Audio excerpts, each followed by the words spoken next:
Hello SSC 2025 batch, সবাইকে পাঠশালা plus পরিবারের পক্ষ থেকে স্বাগতম। তোমাদের এপ্রিল মাসের 10 তারিখ থেকে কিন্তু পরীক্ষার রুটিন দিয়ে দিছে। তো তোমাদের পরীক্ষার প্রস্তুতি আরেকটু ত্বরান্বিত করার লক্ষ্যে আমরা পাঠশালা পরিবার ওয়ান শট ক্লাসের আয়োজন করছি। এই হচ্ছে তোমাদের one shot MCQ class SSC 2025। আজকের ক্লাস আমরা শুরু করব হচ্ছে ঢাকা বোর্ড 2024 দিয়ে। তো এই ওয়ান শট ক্লাসগুলো যখন তুমি করবা, দেখা যাবে তোমার এই একটা বোর্ডের যে কোয়েশ্চেনগুলো আছে 1 থেকে 25 অব্দি কোয়েশ্চেন, এগুলো কোন কোন টপিক থেকে প্রশ্নগুলো আসতেছে সেই সম্পর্কে তোমাদের একটা সম্যক ধারণা হবে।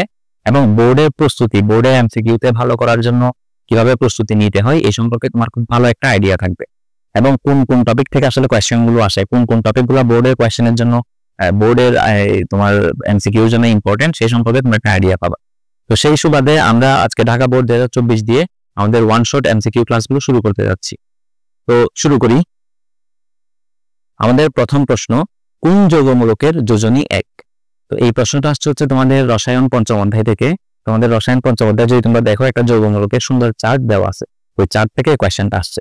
আমরা যদি একটু দেখি, এখানের মধ্যে যৌগমূলকের মধ্যে আছে, অপশনের মধ্যে দেখো, এখানে অপশনের মধ্যে আছে নাইট্রেট। আমরা জানি নাইট্রেটের সংকেত কি? NO3 মাইনাস, এটা হচ্ছে নাইট্রেটের সংকেত। কার্বনেটের সংকেত হচ্ছে CO3 2 মাইনাস, সালফেটের সংকেত হচ্ছে SO4 2 মাইনাস, এবং ফসফেটের সংকেত হচ্ছে PO4 3 মাইনাস। এই হচ্ছে সংকেত। প্রশ্ন করছে কোন যৌগমূলকের যোজনী 1? তাহলে আমাদের আনসার হবে এই যে নাইট্রেটের যোজনী কিন্তু -1, অন্যদিকে কার্বনেটের যোজনী -2, সালফেটের যোজনী -2 এবং ফসফেটের যোজনী -3। তো এই হচ্ছে আমাদের ব্যাপার। আরো তোমাদের এই যৌগমূলকের একটা চার্ট আছে, তোমরা এটা ভালো মতো দেখে নিবা।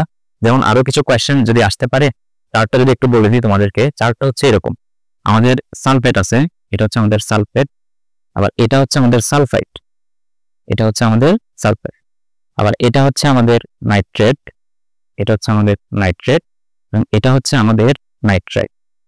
আবার এই সালফেটের সাথে যদি আমি একটা হাইড্রোজেন যুক্ত করি HSO4, তাহলে এটা হয়ে গেল বাইসালফেট আয়ন বা হাইড্রোজেন সালফেট আয়ন। তো এখানে কিন্তু চার্জ এখন -1 হয়ে যাবে। তো এই জিনিসগুলো আমরা একটু মাথায় রাখবো। পরের কোয়েশ্চেনে যদি আমরা যাই,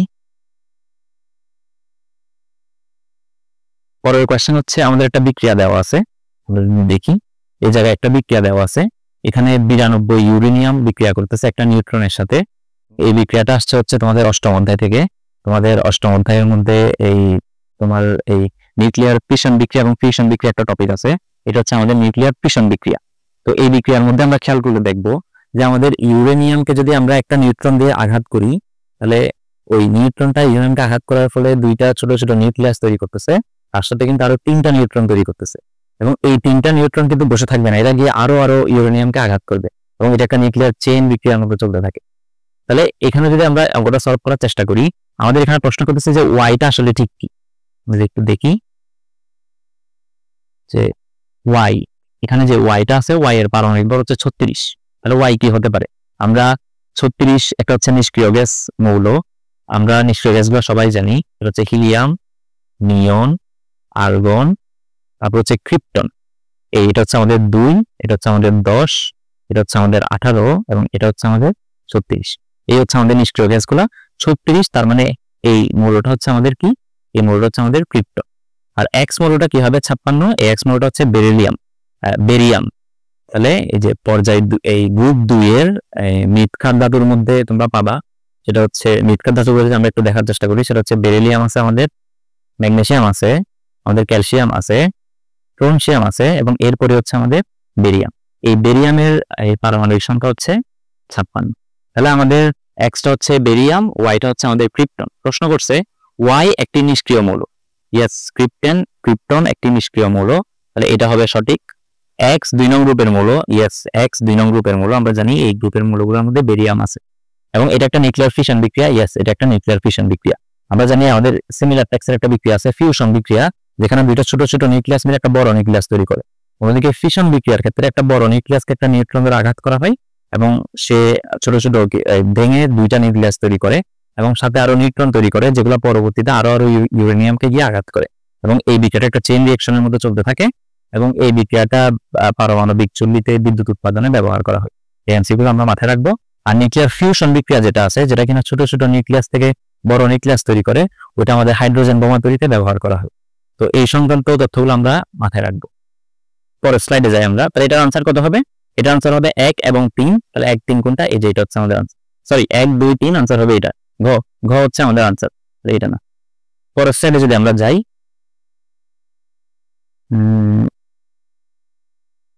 পরের স্লাইডে গেলে পরের স্লাইড হচ্ছে মূত্রের পিএইচ কত। তো পিএইচ সংক্রান্ত তথ্য তোমরা জানো, এটা হচ্ছে তোমাদের নবম অধ্যায় থেকে আসছে, এসিড ক্ষার সমতা চ্যাপ্টার থেকে। তাইলে তারটা একটু পেঁচাই গেছে, ঠিক আছে। তাহলে এই কোয়েশ্চেনটা আসছে হচ্ছে তোমাদের এসিড ক্ষার সমতা চ্যাপ্টার থেকে, নবম অধ্যায় থেকে। তো এখানে প্রশ্ন করছে মূত্রের পিএইচ কত। আমাদের পিএইচ সংক্রান্ত তোমরা যদি নবম অধ্যায়ে যাও, পিএইচ সংক্রান্ত একটা চার্ট তোমরা পেয়ে যাবা। এই চার্টটা একটু ফলো করলে তোমরা এই কোয়েশ্চেনটা আনসার করতে পারবা। তো চার্টটা যদি আমি একটু লিখে দেওয়ার চেষ্টা করি তোমাদেরকে, চার্টটা হচ্ছে এরকম, দেখো এখানে 6 হচ্ছে অ্যাকচুয়ালি মূত্রের পিএইচ, এটা হচ্ছে অ্যাকচুয়ালি মূত্রের পিএইচ, ঠিক আছে। এটা ছাড়াও তোমাদের আরো কিছু মান, যেমন ওয়ানটা হচ্ছে পাকস্থলীর পিএইচ। 1 হচ্ছে আমাদের পাকস্থলীর পরিবেশ কিন্তু খুবই অ্যাসিডিক হয়, ফলে এটার পিএইচটা হয় 1, পাকস্থলীর পিএইচ। 8.1 হচ্ছে আমাদের অগ্নাশয় রসের পিএইচ, 8.1 হচ্ছে আমাদের অগ্নাশয় রসের পিএইচ। এবং আমাদের 4.8 থেকে, এটা একটু লিখে দিই দেখো, 4.8 থেকে শুরু করে 5.5 অবধি হচ্ছে আমাদের ত্বকের পিএইচ, মানুষের ত্বকের পিএইচ। এটা হচ্ছে মানুষের ত্বকের পিএইচ। আমরা এগুলো একটু মাথায় রাখবো। তাহলে এটার আনসার হবে আমাদের 6, মূত্রের পিএইচ। পরের স্লাইডে যদি আমরা যাই,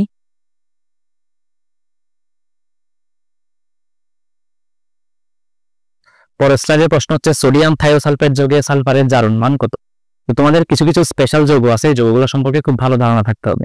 তোমরা যদি খুব ভালো মতো প্রশ্নটা খেয়াল করো, এই প্রশ্নে কিন্তু তোমাকে দুইটা জিনিস জানতে চাওয়া হচ্ছে। 1 নম্বর জিনিস যেটা, সেটা হচ্ছে তুমি সোডিয়াম থায়োসালফেটের সংকেত জানো কিনা। 2 নম্বর প্রশ্ন হচ্ছে সোডিয়াম থায়োসালফেটের সংকেত যদি তুমি জানো, পরবর্তীতে সেটার সালফারের জারণ মান বের করতে পারবে কিনা। আমাদের প্রথমত সংকেতগুলো একটু ভালো মতো শিখে রাখতে হবে। আমি কিছু সংকেত লিখে দিই তোমাদেরকে। দেখো সোডিয়াম থায়োসালফেটের সংকেত হচ্ছে এটা, Na2S2O3, এটা হচ্ছে আমাদের সোডিয়াম থায়োসালফেটের সঙ্গে। এখন এটার জারণ মান যদি আমি বের করি, দেখো এটার জারণ মান কিভাবে হবে। সোডিয়ামের এই টোটাল জারণ মান তো অবশ্যই 0 এই যৌগটার, তাহলে সোডিয়ামের জারণ মান হচ্ছে +1, সোডিয়াম আছে কয়টা? 2টা, তাহলে এইভাবে করে লিখলাম। প্লাস সালফারের জারণ মান আমি বের করব, তাহলে সালফারের জারণ মান কত হবে? 2 × X, কারণ সালফার আছে কিন্তু 2টা। একটা সালফারের জারণ মান যদি আমি X ধরি, তাহলে 2টা সালফারের জারণ মান হবে 2X, প্লাস একটা অক্সিজেনের জারণ মান আমরা জানি কত, -2 × 3 = হবে 0। তাহলে এটা সলভ করলে কিভাবে দাঁড়াচ্ছে, এই পাশে থাকবে 2X = এই যে -6 যদি এই পাশে পাঠিয়ে দিই তাহলে হয়ে যাবে +6, এবং এই +2 কে যদি এই পাশে পাঠিয়ে দিই তাহলে হয়ে যাবে কত? -2। তাহলে কি দাঁড়াইলো? 2X = +4, সুতরাং X দাঁড়াবে +2। এই হচ্ছে আমাদের এই সলভ।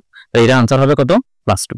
সেই সাথে এই প্রশ্নটা পরীক্ষায় বিভিন্নভাবে আসতে পারে। আরো কিছু যৌগ তোমাদের জানা থাকা উচিত, যেগুলোর সংকেত কিরকম হতে পারে। তো সেরকম কিছু যৌগ দেখা যায় তোমাদেরকে, যেমন একটা হচ্ছে পটাশিয়াম পারম্যাঙ্গানেট, এটার সংকেত হচ্ছে KMnO4। এটা পরীক্ষা আসতে পারে, যেখানে তোমাকে ম্যাঙ্গানিজের জারণ মান জানতে চাওয়া হতে পারে। আরো হতে পারে পটাশিয়াম ডাইক্রোমেট K2Cr2O7, এটা হচ্ছে পটাশিয়াম ডাইক্রোমেটের সংকেত। আরো আসতে পারে মনে করো ওলিয়াম হতে পারে পাইরোসালফারিক অ্যাসিড, যেটাকে আমরা বলি H2S2O7। এটার কিন্তু এই তোমার আরেকটা নাম হচ্ছে ওলিয়াম, এটা একটু মাথায় রাখবা, পরীক্ষায় আসে এটা, ওলিয়াম নিচের কোনটি রাসায়নিক নাম। তো জিনিসগুলো একটু মাথায় রাখবা। তাহলে পটাশিয়াম পারম্যাঙ্গানেট, যেখানে ম্যাঙ্গানিজের জারণ মান জানতে চাওয়া হতে পারে। পটাশিয়াম ডাইক্রোমেট, যেখানে ক্রোমিয়ামের জারণ মান জানতে চাইতে পারে, এবং ওলিয়ামের সংকেত, যেখানে সালফারের জারণ মান জানতে চাইতে পারে। তো এই হচ্ছে আমাদের এই প্রশ্নের সলভ। আমরা পরবর্তী প্রশ্নে যাব। পরবর্তী প্রশ্নে গেলে, পরবর্তী প্রশ্ন হচ্ছে আমাদের এখানে একটা বিক্রিয়া দেওয়া আছে। প্রশ্ন করছে এই বিক্রিয়াটা কি বিক্রিয়া। আমরা যদি একটু দেখি, এখানের মধ্যে কপার ক্লোরিন বিক্রিয়া করতেছে, বিক্রিয়া করে এখানের মধ্যে কিউ প্লাস ক্লোরাইড তৈরি করতেছে। আচ্ছা, এটা একটু দেখি, দেখো এখানে কি আছে। এখানে হচ্ছে Cu2Cl2। আমরা যদি একটু খেয়াল করার চেষ্টা করি, এই জায়গায় জারণ মান কত? 2টা ক্লোরিন আছে, তাহলে এই জায়গায় হবে -2, এই জায়গায় হতে হবে +2 মানে কি একটা ক্লোরিনের জারণ মান কত? +1। আমরা জানি ক্লোরিনের জারণ মান দুই রকম হতে পারে। ক্লোরিন কখনো কখনো +1 জারণ মান দেখায়, কখনো কখনো +2 জারণ মান দেখায়। যখন ক্লোরিন +2 জারণ মান দেখায় তখন সেটাকে আমরা বলবো কিউপ্রিক ক্লোরাইড, আর যখন জারণ মান +1 দেখাবে তখন বলবো কিউ প্লাস ক্লোরাইড। তো এই জায়গাটা জারণ মান দেখাচ্ছে +1, তাহলে আমরা এটা বলতে পারি কিউ প্লাস ক্লোরাইড ক্লোরিনের সাথে বিক্রিয়া করতেছে, বিক্রিয়া করে কিউ প্লাস ক্লোরাইড তৈরি করতেছে। তো এই বিক্রিয়াটা কোন ধরনের বিক্রিয়া হবে দেখে বোঝা যাচ্ছে, দুইটা এই যে এটা আর এটা যুক্ত হয়ে এই বিক্রিয়াটা তৈরি করছে, এখানে যোগ হয়েছে, তাহলে এটা কি বিক্রিয়া?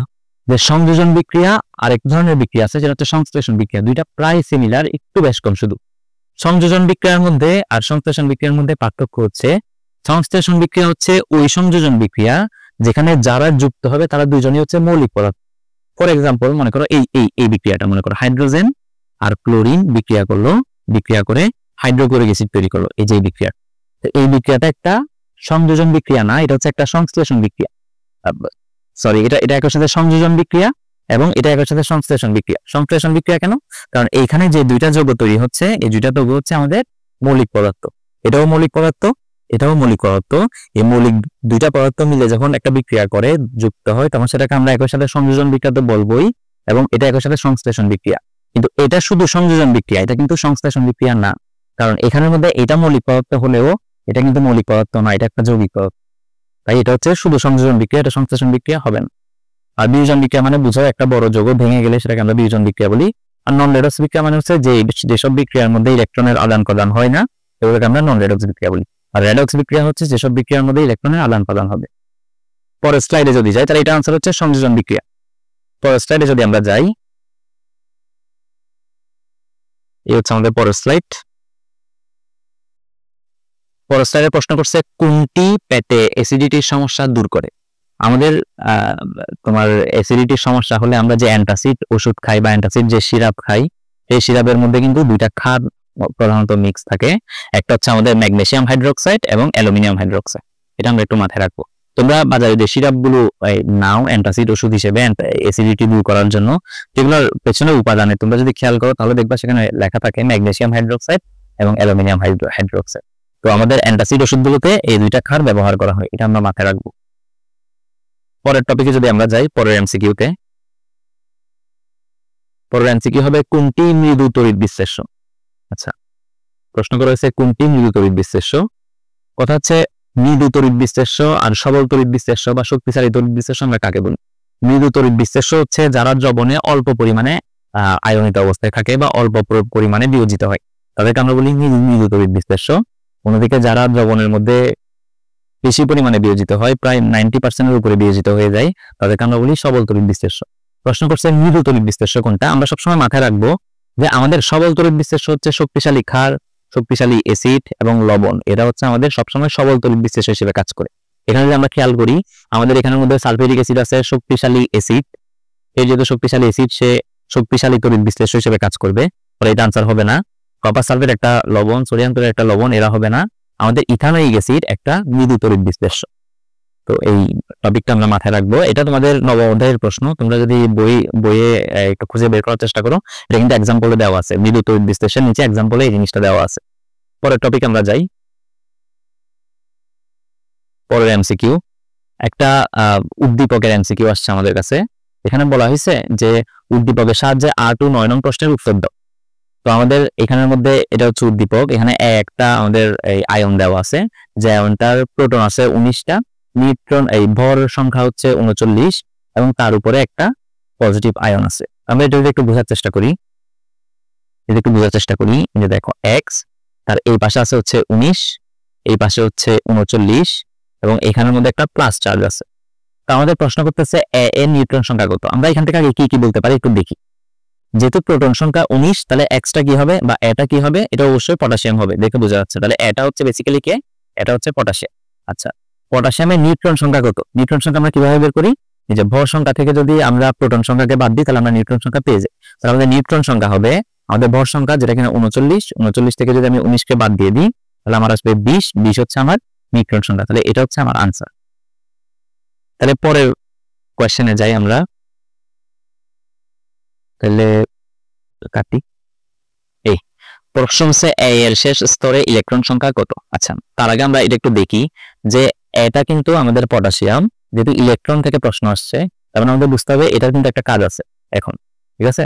তাহলে এই প্লাস চার্জের কিন্তু কাজ আছে। এই প্লাস চার্জ ইলেকট্রনের সাথে জড়িত। এখানে বলা হচ্ছে যে এক্স যে আয়নটা, সে একটা ইলেকট্রন দান করছে। তাহলে পটাশিয়ামের নরমালি ইলেকট্রন কয়টা? পটাশিয়ামের নরমালি যেহেতু প্রোটন 19টা, ইলেকট্রনও থাকবে তার 19টা, আর পটাশিয়ামের উপর একটা প্লাস চার্জ আছে, মানে সে একটা ইলেকট্রন দান করছে। তার মানে তার কাছে এখন ইলেকট্রন আছে কয়টা? তার কাছে এখন ইলেকট্রন হচ্ছে 19 থেকে সে একটা দান করছে, তার কাছে ইলেকট্রন আছে 18টা। আমাদের যে কোয়েশ্চেনটা আছে সেই কোয়েশ্চেনটাতে কি জানতে চাইছে দেখো, কোয়েশ্চেনটাতে জানতে চাইছে হচ্ছে এ এর শেষ স্তরে ইলেকট্রন সংখ্যা কত। তাহলে এ এর শেষ শক্তি স্তর মানে 18 তো আসলে কার মতো দেখতে, আর্গনের মতো দেখতে।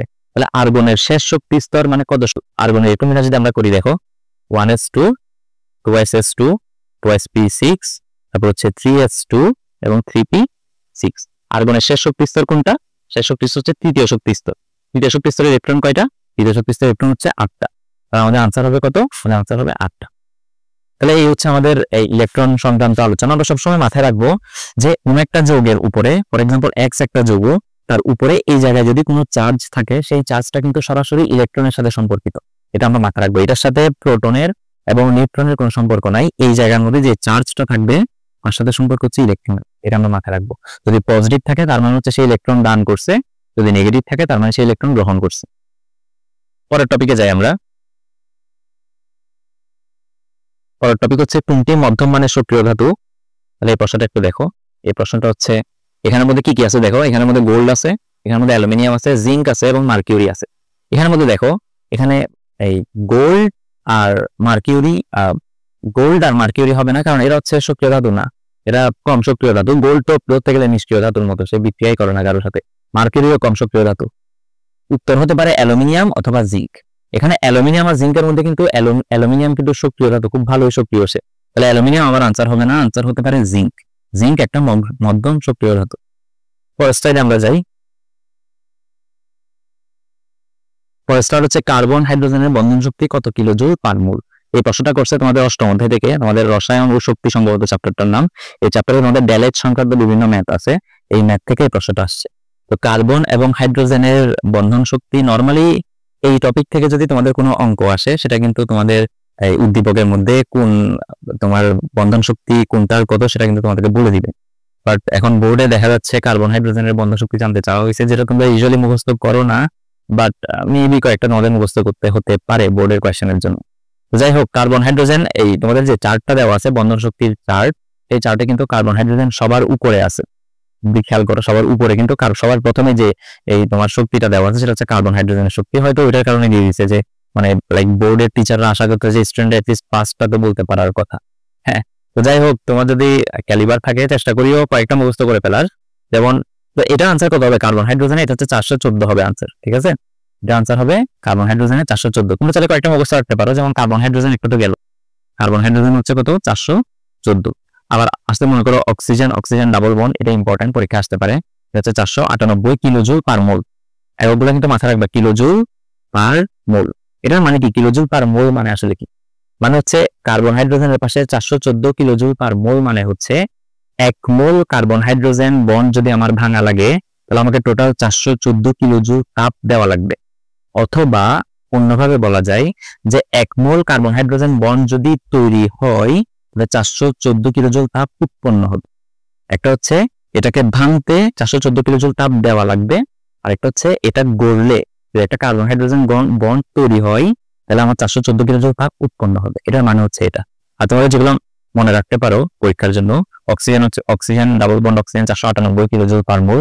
আবার মুখস্থ রাখতে পারো অক্সিজেন হাইড্রোজেনটাও আসতে পারে পরীক্ষায় 464 সম্ভবত, তুমি একটু চেক করে নিও এগুলা। আবার হাইড্রোজেন বন্ড হাইড্রোজেন আছে এটা সম্ভবত 436। ঠিক আছে, একটু চেক করে নিবা এগুলা, ভাইয়ার খুব একটা মনে নাই এগুলা, একটু চেক করে নিও। আবার আছে তোমাদের এই কার্বন বন্ড আছে সম্ভবত 344। আবার তোমার ক্লোরিন বন্ড আছে সম্ভবত 244। এগুলো একটু মনে করে, এগুলো একটু দেখে নিবা। ঠিক আছে, এগুলো পরীক্ষা আসতে পারে, কয়েকটা মুখস্থ করে নিও। বাট আমার মনে হয় না তো ডিপ থেকে কোয়েশ্চেন করবে, হয়তো যেগুলো বোর্ডে আসছে শুধু সেগুলো একটু পড়ে নিবা। যেগুলো একটু পড়ে নিলে আশা করি ওগুলোর মধ্য থেকে আসবে পরীক্ষায়। তাহলে পরের স্লাইডে যাই আমরা, পরের প্রশ্নে যাই আমরা। পরের প্রশ্ন হচ্ছে পিতলে কপারের শতকরা সংযুক্তি কত। এই প্রশ্নটা আসছে তোমাদের রসায়নের 10ম অধ্যায় থেকে। 10ম অধ্যায়ে তোমরা যদি যাও, এই খনিজ সম্পদ ধাতু অধাতু সম্পর্কিত চ্যাপ্টারটার নাম, এই চ্যাপ্টারে যদি তোমরা যাও দেখবে তোমাদের একটা চার্ট আছে, বিভিন্ন জিনিসপত্রের শতকরা সংযুক্তির একটা চার্ট তোমরা পাবো, যেখানের মধ্যে পিতল আছে, কাঁসা বা ব্রোঞ্জ আছে, স্টিল আছে, তারপর হচ্ছে তোমার 24 ক্যারেট গোল্ড আছে, 22 ক্যারেট গোল্ড আছে, এরকম একটা চার্ট তোমাদের আছে। এই চার্টটা কিন্তু খুবই ইম্পর্টেন্ট, পরীক্ষা এখান থেকে প্রায় সময় এমসিকিউ আসে। আমাদের এইবার প্রশ্নটা আসছে হচ্ছে পিতল থেকে। আমরা যদি একটু দেখি, আমাদের যে পিতল দুইটা জিনিস দিয়ে তৈরি হয়। আমাদের পিতল, যেটার বাংলা ব্র্যাকেটে দেওয়া আছে হচ্ছে ব্রাশ, এই পিতল হচ্ছে আমাদের দুইটা জিনিস দিয়ে তৈরি হয়, একটা হচ্ছে কপার এবং জিঙ্ক দিয়ে। আমাদের কপার এবং একটা হচ্ছে জিঙ্ক। কপার হচ্ছে আমাদের 65% কপার পিতল তৈরিতে ব্যবহার করা হয় এবং জিঙ্ক তৈরিতে ব্যবহার করা হয় আমাদের 35% জিঙ্ক। এই পিতল তৈরিতে আমার ব্যবহার করা হয় 35% জিঙ্ক। এটা ছাড়াও তাহলে আনসার কি হবে? পিতলে কপারের শতকরা শক্তি কত? আনসার হচ্ছে 65%। এটা ছাড়াও তোমাদের আরো জিনিসপত্র জেনে থাকা উচিত, যেমন স্টিলের শতকরা শক্তি কত? স্টিলের লোহা ব্যবহার করা হয় হচ্ছে 90%, এই 99%, এবং কার্বন ব্যবহার করা হয় 1%। কার্বন ব্যবহার করা হয় 1%। এটা ছাড়াও তোমাদের কাঁসা বা ব্রোঞ্জ আছে, কাঁসা বা যেটার ইংরেজি নাম হবে ব্রোঞ্জ, যেটাতে তোমার কপার এবং টিন ব্যবহার করা হয়। কপার ব্যবহার করা হয় 90% এবং টিন ব্যবহার করা হয় তোমাদের 10%। তো তোমরা এই জিনিসগুলো মাথায় রাখবা, একটু এই সংযুক্তিগুলো একটু মাথায় রাখবা। এটা ছাড়াও আরো আছে 24 ক্যারেট মানে কত পার্সেন্ট স্বর্ণ? 100% স্বর্ণ। 22 মানে কত পার্সেন্ট স্বর্ণ? 22টা কিভাবে বের করবো? যেভাবে করি 22 ডিভাইডেড বাই 24 ইন্টু 100%, যত পার্সেন্ট আসবে এটা হচ্ছে 22 ক্যারেটের জন্য তত পার্সেন্ট স্বর্ণ থাকে। এই জিনিসগুলো আমরা একটু মাথায় রাখবো। চার্টটা আমাদের ইম্পর্টেন্ট, এখান থেকে প্রশ্ন কিন্তু আসতে পারে। পরবর্তী স্লাইডে যাব। পরবর্তী স্লাইড হচ্ছে কোনটি উত্তেজক পদার্থ? এই প্রশ্নটা আসছে হচ্ছে তোমাদের রসায়ন প্রথম অধ্যায় থেকে। তোমরা প্রথম অধ্যায়ে যদি যাও দেখবা হ্যাজার্ড সিম্বলের একটা চার্ট কিন্তু তোমাদের আছে। বিভিন্ন উত্তেজক পদার্থ, এই তোমাদের এই তোমার তেজস্ক্রিয় পদার্থ, বিভিন্ন ধরনের সিম্বলের কিন্তু একটা চার্ট তোমাদের আছে। সেখানে আমাদের একটা চার্ট আছে এরকম, খেয়াল করো, কিংবা এরকম একটা চার্ট কিন্তু আছে। এইভাবে করে একটা চার্ট এভাবে ক্রস দেওয়া, হচ্ছে ইরিট্যান্ট সাবস্টেন্সের একটা চার্ট। এটা হচ্ছে উত্তেজক পদার্থকে ডিনোট করে। আমাদের উত্তেজক পদার্থ, ওখানে এক্সাম্পলে যদি তোমরা যাও, এবার নাইট্রাস অক্সাইড আমাদের N2O, এই নাইট্রাস অক্সাইড কিন্তু একটা উত্তেজক পদার্থ। এটা ছাড়াও তাহলে আনসার হবে আমাদের নাইট্রাস অক্সাইড। এটা ছাড়াও আমরা মাথায় রাখবা যে নাইট্রাস অক্সাইড কিন্তু লাফিং গ্যাস হিসেবে কাজ করে, আমাদের এই হাসির উদ্রেক ঘটায় আর কি, লাফিং গ্যাস হিসেবে কিন্তু কাজ করে নাইট্রাস অক্সাইড, এটাও মাথায় রাখো। তাহলে পরবর্তী স্লাইডে যাই। পরবর্তী স্লাইড হবে কোনটির আন্তঃআণবিক শক্তি সবচেয়ে বেশি? সবসময় মাথায় রাখবা বড় যৌগ যেগুলো, যেসব যৌগ বড়, যাদের আণবিক শক্তি বেশি, আণবিক ভর যাদের বেশি, তাদের ভ্যান ডার ওয়ালস শক্তি বেশি থাকে বা আন্তঃআণবিক শক্তি বেশি থাকে।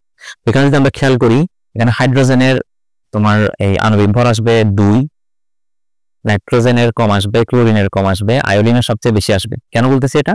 কারণ হচ্ছে তুমি খেয়াল করো যে আয়োডিন কিন্তু একটা, আয়োডিন কত দেখো, ফ্লোরিন, ক্লোরিন, ব্রোমিন, আয়োডিন, এটা হচ্ছে দ্বিতীয় পর্যায়ে, তৃতীয় পর্যায়ে, চতুর্থ পর্যায়ে, এটা হচ্ছে পঞ্চম পর্যায়ের একটা মৌল। তার মানে ওর আণবিক ভর কিন্তু সবচেয়ে বেশি হবে এবং ওর মধ্যে ভ্যান ডার ওয়ালস বল সবচেয়ে বেশি পাবো, ফলে আন্তঃআণবিক শক্তিও কিন্তু আয়োডিনের সবচেয়ে বেশি হবে। তাহলে আমাদের আনসার হচ্ছে আয়োডিন। পরের স্লাইডে যদি আমরা যাই, পরের স্লাইড, টাংস্টেনের প্রতীক কোনটি? এই প্রশ্নটা আসছে সম্ভবত তৃতীয় অধ্যায় থেকে। তোমাদের ল্যাটিন নামের এই সংকেতের একটা এই চার্ট তোমাদের তৃতীয় অধ্যায়ে আছে। তুমি যদি খুব খেয়াল করে দেখবা চার্ট গুলো থেকে খুব বেশি প্রশ্ন আসতেছে। তুমি যদি রসায়ন বইয়ের একদম শুরু থেকে শেষ অবধি সবগুলো চার্ট ভালো মতো পড়ে ফেলতে পারো, তাহলে কিন্তু তোমার জন্য এমসিকিউ আনসার করা অনেকটা সহজ হয়ে যাবে। তো এই প্রশ্নটা যদি আমরা একটু দেখার চেষ্টা করি, এই প্রশ্নটা বলছে টাংস্টেনের প্রতীক কোন? আমরা একটু দেখি, এই যে এই প্রতীকটা যেটা আছে, এই যে এটাকে আমরা ইংরেজিতে বলি অ্যান্টিমনি। এটাকে আমরা ইংরেজিতে বলি অ্যান্টিমনি, এটাকে আমরা ইংরেজিতে বলি টাংস্টেন। এটা হচ্ছে আমাদের টাংস্টেনের, এটাকে আমরা বলি লেড, ইংরেজিতে বলা হয় লেড, আর ল্যাটিনে বলা হয় প্লাম্বাম। আর এটা হচ্ছে আমাদের মার্কিউরির সংকেত, এটা হচ্ছে আমাদের মার্কিউরি। এই তাহলে টাংস্টেনের সংকেত কোনটা হবে? ডাব্লিউ হচ্ছে টাংস্টেনের সংকেত। টাংস্টেনের ল্যাটিন নাম কিন্তু ওলফ্রাম, এটা একটু মাথায় রাখবে, ঠিক আছে? পরের স্লাইডে আমরা যাই। পরের স্লাইডে যদি আমরা যাই, কোনটিতে ইলেকট্রন আগে প্রবেশ করবে? এটা হচ্ছে তোমাদের চতুর্থ অধ্যায় অথবা তৃতীয় অধ্যায়ের প্রশ্ন, যে কোনটাতে ইলেকট্রন আগে প্রবেশ করবে। আব্বা নীতি থেকে প্রশ্নটা আসছে। তো আমরা কোনটিতে ইলেকট্রন আগে প্রবেশ করবে এটা জানার জন্য আমাদের সবসময় যেটা চেক করতে হয়, এটা হচ্ছে n+l এর মান। n+l এর মান, যার n+l এর মান কম হবে তার সেখানে ইলেকট্রন আগে প্রবেশ করবে, যার n+l এর মান বেশি হবে তার সেখানে ইলেকট্রন পরে প্রবেশ করবে। তাহলে যে n+l গুলো বের করি, তোমরা এই সংক্রান্ত ম্যাথে প্রায় সময় দেখা যায় তোমরা n এ কোনো সমস্যা করো না, বাট l এ গিয়ে সমস্যা করে ফেলো। তো এলটা একটু দেখাই দিই। এলটা খুবই সহজ। এল এর মান হচ্ছে এস এর জন্য সবসময় 0 হবে, পি এর জন্য হবে 1, ডি এর জন্য হবে 2 এবং এফ এর জন্য হবে 3। এটা হচ্ছে এল এর মান, একদম সবসময় ফিক্সড। এস এর জন্য 0, পি এর জন্য 1, ডি এর জন্য 2 এবং এফ এর জন্য 3। তাহলে আমরা এগুলো যদি এখন বের করি, 5s এর জন্য কত হবে? n+l কত হবে? 5 প্লাস এস এর জন্য মান কত 0, তাহলে হবে 0, তার আনসার আসবে এখানে 5। আবার 5d এর জন্য কত হবে 5 প্লাস d এর মান কত 2, তাহলে কত হবে এখানে হবে 7। 4p এর জন্য করলে 4 প্লাস p এর জন্য হচ্ছে 1, তাহলে কত হবে এখানে আনসার আসবে 5। আর 4f এর জন্য করলে 4 প্লাস f এর মান হচ্ছে 3, তাহলে কত আসবে 7। তাহলে সবচেয়ে ছোট কোনটা এখানের মধ্যে, আমরা সবচেয়ে ছোট কিন্তু দুইটা পাচ্ছি, একটা হচ্ছে 5 পাচ্ছি 5s এর জন্য এবং 4p এর জন্য। যদি কখনো n প্লাস l এর মান সমান আসে তাহলে যার n এর মান কম তার কাছে ইলেকট্রন আগে প্রবেশ করবে। এটা আমরা একটু মাথায় রাখবো, যার যদি n প্লাস l এর মান সমান চলে আসে দুইটার মধ্যে, যেটার n এর মান কম সেটাকে আমরা প্রায়োরিটি দিব, সেটাতে ইলেকট্রন আগে প্রবেশ করবে। তাহলে n এর মান কোনটাতে কম, এটাতে n এর মান কম, তাহলে আমাদের আনসার হবে গো, 4p তে ইলেকট্রন আগে প্রবেশ করবে, তারপর 5s এ যাবে। দেখ পরের স্লাইডে যাই। পরের স্লাইড হচ্ছে 27 গ্রাম পানিতে কত মোল পানি বিদ্যমান। এই প্রশ্নটা সলভ করার জন্য তুমি চাইলে সূত্র সরাসরি মান বসাতে পারো, যে আমরা 27 গ্রাম আছে, আমাদের 27 গ্রাম পানি আছে, 27 গ্রাম পানিকে পানির আণবিক ভর, কারণ জিজ্ঞেস করছে পানি কত মোল আছে, তাহলে যে যার মোল সংখ্যা জানতে চাইবে তার আণবিক ভর দিয়ে ভাগ দিলে আমরা আনসার পেয়ে যাব। পানির আণবিক ভর কত একটু বলো তো, পানির আণবিক ভর H2O, তাহলে পানি এখানে হাইড্রোজেন পাবো 2 আর অক্সিজেন পাবো 16, তাহলে পানির আণবিক ভর হচ্ছে 18। 18 এর এখানে আমি 18 দিয়ে ভাগ দিই, 18 দিয়ে ভাগ দিলে আনসার যত আসবে তত, আনসার আসবে সম্ভবত 1.5, আনসার হচ্ছে 1. যদি তুমি এই জিনিসটা না বুঝো পরীক্ষায়, তাহলে তুমি ঐকিক নিয়মে অঙ্কটা করতে পারো। কিভাবে? এভাবে অঙ্ক করতে পারো যে 18 গ্রাম পানি সমান করতে পারো যে 18 গ্রাম পানি সমান 1 মোল পানি, 18 গ্রাম পানি সমান 1 মোল পানি, সুতরাং 1 গ্রাম পানি সমান কত হবে 1/18, সুতরাং 27 গ্রাম পানি সমান গুণ দিয়ে দিবে 1 × 27/18। তাহলে খেয়াল করলে দেখো এটা কিন্তু একই, তাহলে আনসার কত আসবে, আনসার আসবে 1.5 মোল। এই হচ্ছে আমাদের আনসার, এই হচ্ছে আমাদের আনসার। যেভাবে পারো শর্টকাটে এটা হয়, যদি তুমি পরীক্ষায় ভুল করার চান্স থাকে, যদি ভয় লাগে তাহলে তুমি ঐকিক নিয়মে আসতে পারো, ঐকিক নিয়মে লাইক ভুল হওয়ার চান্স অনেক কমে যায়। তাহলে পরের স্লাইডে যাই। পরের স্লাইড হচ্ছে আমাদের উদ্দীপক সংক্রান্ত একটা প্রশ্ন, আমরা যদি একটু খেয়াল করার চেষ্টা করি। এখানে বলতেছে উদ্দীপকের সাহায্যে 18 এবং 19 নম্বর প্রশ্ন সলভ করতে। এখানে বলে দিছে এ এবং জি হচ্ছে প্রতীকী অর্থে ব্যবহার করা হয়েছে, তার মানে এটা প্রতীকী অর্থে এবং এটা এটা প্রতীকী অর্থে ব্যবহার করা হয়েছে, এই দুইটা কিন্তু অ্যাকচুয়াল পরমাণুর সংকেত। তাহলে এটা হচ্ছে আমাদের অক্সিজেন, আসলে এটা হচ্ছে আমাদের ক্লোরিন, আর অক্সিজেনের পাশে কে থাকে, অক্সিজেনের পাশে থাকে ফ্লোরিন, তার মানে জি হচ্ছে আসলে কে, জি হচ্ছে আমাদের ফ্লোরিন, এবং এ কে অক্সিজেনের নিচে কে থাকে, অক্সিজেনের নিচে কিন্তু থাকে সালফার, ঠিক আছে, অথবা ক্লোরিনের আগে কে থাকে, এভাবেও তুমি চিন্তা করতে পারো, ক্লোরিনের আগে থাকে হচ্ছে সালফার, তাহলে এ হচ্ছে আমাদের সালফার। এটা আমরা মাথায় রাখবো। বলতেছে কোনটি অধিক তড়িৎ ঋণাত্মক মৌল, আমাদের 4টার মধ্যে কোনটা অধিক তড়িৎ ঋণাত্মক মৌল। আমরা সবাই জানি পর্যায় সারণীর মধ্যে সর্বাধিক তড়িৎ ঋণাত্মক মৌল হচ্ছে ফ্লোরিন, ফ্লোরিনের তড়িৎ ঋণাত্মকতার মান কিন্তু 4, আমরা এটা একটু মাথায় রাখবো। ফ্লোরিন হচ্ছে পর্যায় সারণীর সবচেয়ে বেশি তড়িৎ ঋণাত্মক মৌল, তার মানে কি, তার মানে সমযোজী বন্ধনের শেয়ারকৃত ইলেকট্রন নিজের দিকে টানার ক্ষমতা সবচেয়ে বেশি হচ্ছে ফ্লোরিনের। দ্বিতীয় তড়িৎ ঋণাত্মক মৌল হচ্ছে আমাদের অক্সিজেন, যার তড়িৎ ঋণাত্মকতার মান হচ্ছে 3.5, এটা আমরা একটু মাথায় রাখবো। এই টপিকগুলো যদিও নাম্বারগুলো তোমাদের নাই, তোমরা যখন ইন্টারে উঠবা তোমাদের পাউলিং স্কেলের সাথে তোমরা পরিচিত হবা, তখন তোমরা জানতে পারবা যে এরকম একটা স্কেল আছে যেখানে তড়িৎ ঋণাত্মকতার মান কার কত সেটা তোমাদের ডিনোট করা থাকে। তো যাই হোক, তাহলে কোনটি অধিক তড়িৎ ঋণাত্মক মৌল, পর্যায় সারণীর সবচেয়ে তড়িৎ ঋণাত্মক মৌল হচ্ছে আমাদের ফ্লোরিন, ফ্লোরিন হচ্ছে আমাদের জি, তাহলে আমাদের আনসার হবে জি। পরের প্রশ্নে আমরা যাই। পরের প্রশ্নে যাওয়ার আগে আমরা একটু মাথায় রাখবো যে আমাদের এ হচ্ছে আমাদের সালফার আর আমাদের জি হচ্ছে আমাদের ফ্লোরিন, এই জিনিসটা আমরা একটু মাথায় রাখবো। আমরা পরের স্লাইডে যাই, পরের কোয়েশ্চেনে যাই, 19 নম্বর কোয়েশ্চেনে। এখানে কি বলতেছে যে এ জি এবং সিএল, আমরা একটু আগে দেখছি এ হচ্ছে আমাদের কে, এ হচ্ছে আমাদের ছিল এ কে ছিল, এ ছিল হচ্ছে আমাদের সালফার, তাহলে এটা হচ্ছে আমাদের সালফার অ্যাকচুয়ালি, এটা একটু মুছে দিই। এ হচ্ছে আমাদের সালফার, আমাদের জি হচ্ছে আমাদের ফ্লোরিন এবং ক্লোরিন, এই তিনটার মধ্যে আমাদের প্রশ্ন করতেছে হচ্ছে জি আকারে ছোট, জি মানে ফ্লোরিন, ফ্লোরিন কি এই তিনজনের মধ্যে সবচেয়ে আকারে ছোট? হ্যাঁ, ফ্লোরিন সবচেয়ে আকারে ছোট, কারণ ফ্লোরিন দ্বিতীয় পর্যায়ের মৌল, তার এ এবং সালফার এবং ক্লোরিন তাদের পর্যায়ে কিন্তু 3, অন্যদিকে ফ্লোরিনের পর্যায়ে কিন্তু 2, তাহলে যে দ্বিতীয় পর্যায়ের মৌল তার কিন্তু শক্তি স্তর 2টা। এখানে একটু বোঝাই তোমাদেরকে, এখানে আছে সালফার যেটা কিনা এ, এখানে আছে জি যেটা কিনা আসলে ফ্লোরিন, এবং আছে হচ্ছে এখানে ক্লোরিন। এই তিনটার মধ্যে তোমাদের সালফারে কিন্তু শক্তি স্তর 3টা থাকবে, কারণ এটা তৃতীয় পর্যায়ের মৌল। ক্লোরিনেরও কিন্তু শক্তি স্তর থাকবে 3টা, কারণ এটা তৃতীয় পর্যায়ের মৌল। ফ্লোরিনের কিন্তু যেহেতু ফ্লোরিনের সর্বশেষ শক্তি স্তর ইলেকট্রন 2s2 2p5, তাহলে ফ্লোরিনের সর্বশেষ শক্তি স্তরে কিন্তু শক্তি স্তর থাকবে কিন্তু 2টা। ফলে যার শক্তি স্তর কম তার কিন্তু আকারও কম থাকে, ফলে জি আকারে ছোট হবে। দ্বিতীয় প্রশ্ন হচ্ছে এর অধাতব ধর্ম সবচেয়ে বেশি, এর অধাতব ধর্ম বেশি, সালফারের অধাতব ধর্ম বেশি না, আসলে এখানে অধাতব ধর্ম সবচেয়ে বেশি হবে ফ্লোরিনের, আনসার হবে ফ্লোরিন।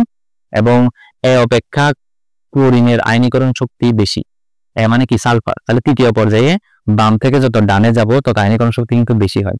তাহলে সালফার, এই যে জিনিসটা কিন্তু এরকম ফসফরাস, সালফার, ক্লোরিন, এভাবে না।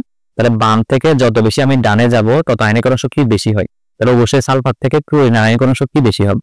তাহলে আমাদের আনসার হবে 1 এবং 3।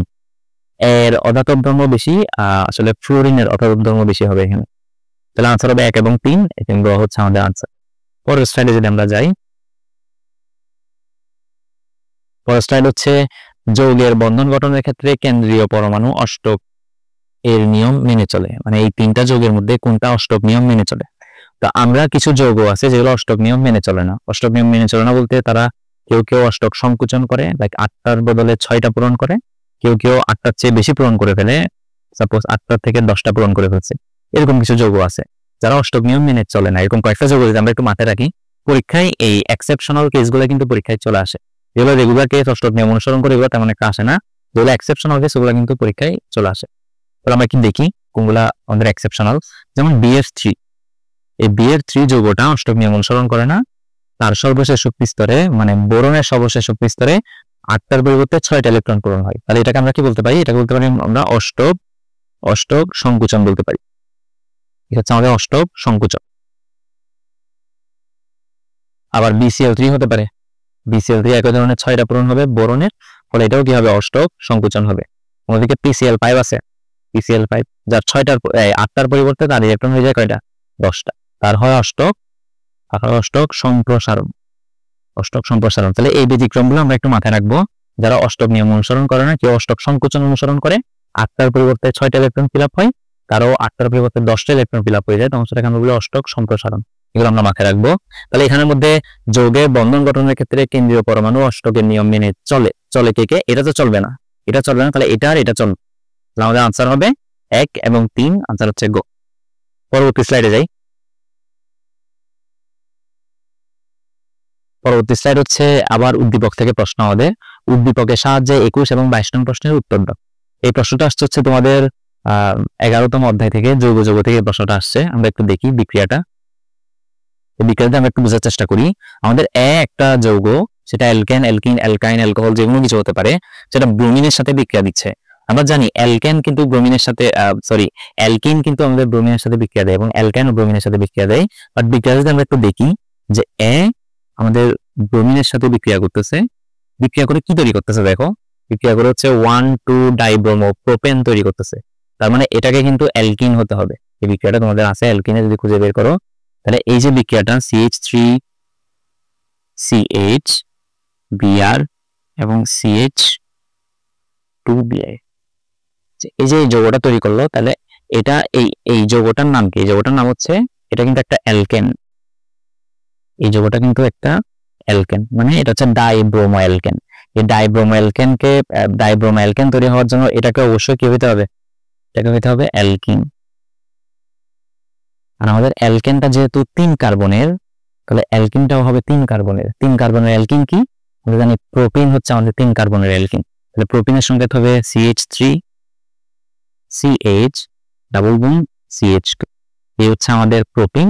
এই প্রোপিনের সাথে যখন আমরা ব্রোমিনের সংযোজন বিক্রিয়া দিছি, তখন আমরা এই পাই বন্ডটা ভেঙে গেছে, যে আমার এই পাই বন্ডটা ভেঙে গেছে।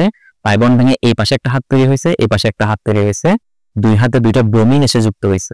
এটা হচ্ছে আমাদের অ্যালকিনের ব্রোমিন সংযোজন বিক্রিয়া। ওখান থেকে প্রশ্নটা আসছে। প্রশ্ন করতেছে এর সাথে পানির বিক্রিয়ায় কি পাওয়া যায়? যেহেতু আমরা জানি এটা হচ্ছে আমাদের একটা অ্যালকিন, অ্যালকিনের সাথে পানির বিক্রিয়া দিলে আমাদের অ্যালকোহল তৈরি হয়। যেহেতু আমাদের অ্যালকিনের চ্যাপ্টারের মধ্যে আছে, খুঁজে বের করবা। অ্যালকিনের সাথে সবসময় মাথায় রাখবা, যে কোনো অ্যালকিনের সাথে পানির বিক্রিয়া দিলে আমাদের তৈরি হবে হচ্ছে অ্যালকোহল। তাহলে আনসার হবে আমাদের অ্যালকোহল। পরবর্তী প্রশ্ন যদি আমরা যাই,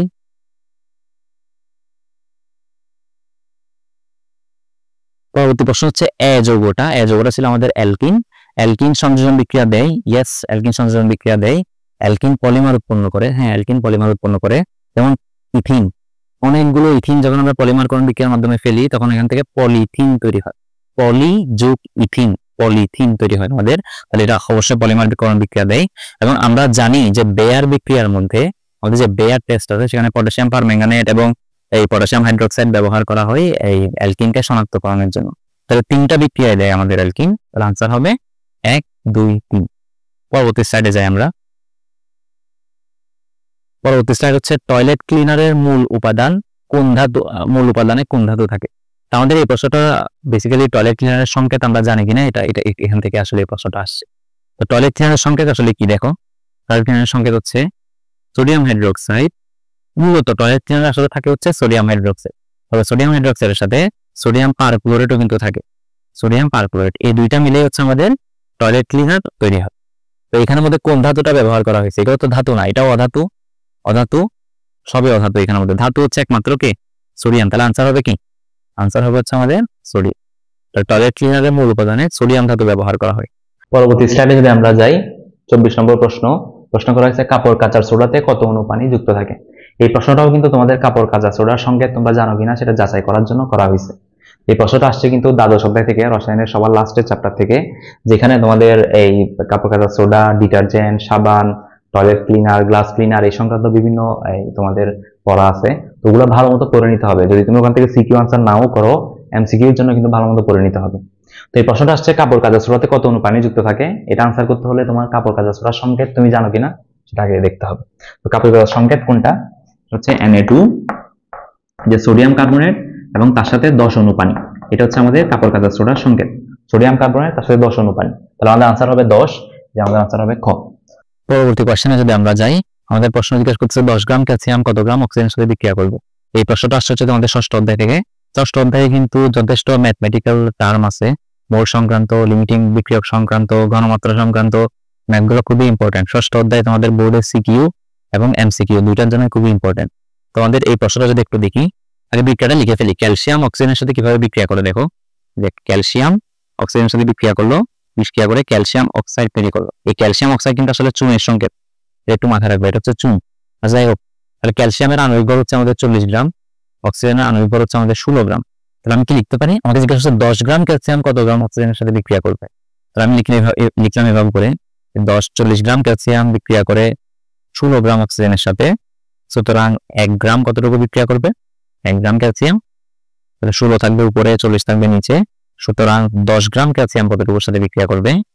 ওই জিনিসটা হবে 16 × 10 ব্রেন বাই 40, হাঁটাহাঁটি করলে হবে 4, 16কে 4 দিয়ে কাটলে আনসার হবে 4। উত্তর হচ্ছে আমাদের 4, এই হচ্ছে তার 4।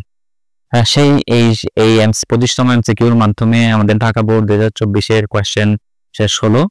তোমরা এই কোয়েশ্চেনগুলো যে টপিক থেকে আসছে সেই টপিকগুলো ঘরের মধ্যে ভালো মতো পড়বা, কারণ এই টপিকগুলো থেকে বারবার কোয়েশ্চেন দেখবা রিপিট হবে। বোর্ডের কোয়েশ্চেনগুলো কিন্তু নতুন কোয়েশ্চেন খুবই কম হয়, বারবার যে কোয়েশ্চেনগুলো প্রত্যেকবার দেয় সেই টপিকগুলো থেকে বারবার কোয়েশ্চেন স্যারেরা রিপিট করে। এই জন্য প্রত্যেকটা বোর্ড যখন তুমি সলভ করবা, কোন টপিক থেকে এই প্রশ্নটা আসতেছে ওই টপিকটা ভালো মতো কভার করে ফেলবা। তাহলে দেখবা পরের বোর্ড যখন তুমি সলভ করতে যাবা, ওই তোমার যে টপিকটা তুমি এর আগে ক্লিয়ার করছো ওই টপিক থেকে কোয়েশ্চেন তুমি কমন পাবা। তো ঠিক আছে, পরের ওয়ান শট এমসিকিউতে তোমাদের সাথে দেখা হবে।